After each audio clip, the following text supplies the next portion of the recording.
We got a new Marvel movie out, so that means I'm crawling out of my cave and back to the movie theaters. It's Thunderbolts today on Mark's Movie Reviews.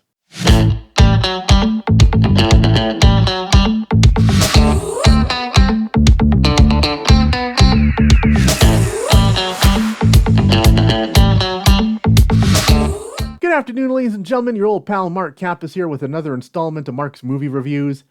In this current phase of the Marvel Cinematic Universe, Thunderbolts is the one that I'd had the most curiosity about. In the comics, the Thunderbolts are a group of supervillains masquerading as heroes. Their grand scheme is it'll be easier to take over the world once they've won the hearts and minds of the people as heroes.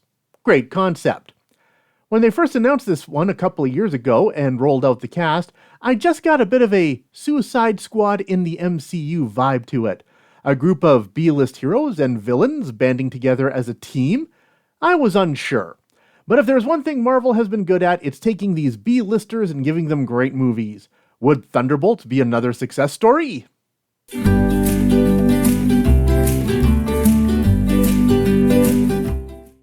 Yelena Belova, the sister of the Black Widow, has been in a bit of a rut.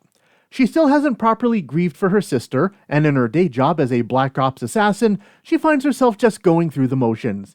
There's an emptiness in her life, and she just doesn't know how to fill it. Meanwhile in Washington, the heat is on Valentina Allegra de Fontaine. As the director of the CIA, it's come to light that she's had some shady dealings in creating superhumans. De Fontaine decides to clean house and sends her top operatives to kill each other: Yelena, John Walker, Ghost, and Taskmaster. Once they realize they've been set up, the survivors band together to take down De Fontaine. Joined by the Soviet super soldier and Yelena's father, Red Guardian, Congressman James Bucky Barnes, and the mysterious Bob, this team of misfits may be New York City's only hope, as one of De Fontaine's biggest experiments comes back to destroy the city. Will these misfit assassins find redemption? Will Yelena finally find something to fill the void in her life? Or will the void consume her?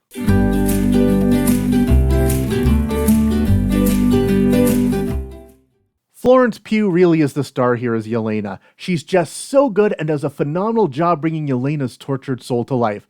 Plus, I just love that accent she gives her. It's just such a goofy accent, but she makes it work. In fact, the entire cast is great. David Harbour once again brings a very goofy charm to Red Guardian, and Julia Louis-Dreyfus as De Fontaine really gets her big payoff after being established in a few Marvel projects beforehand. Great action sequences too. We've all seen that limo flipping over in all the trailers, but it's still amazing to watch on the big screen. And Bob is just a very fascinating guy. Curious to see more from him moving forward.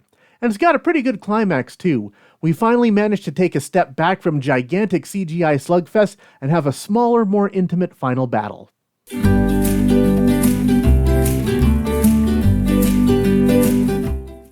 I agree with the rest of the internet. Taskmaster really got done dirty.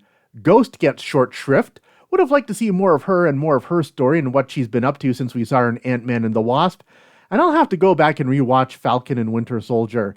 Yeah, John Walker was supposed to be unlikable, but as presented here, he's just an outright jerk. A lovable jerk, but a jerk nonetheless.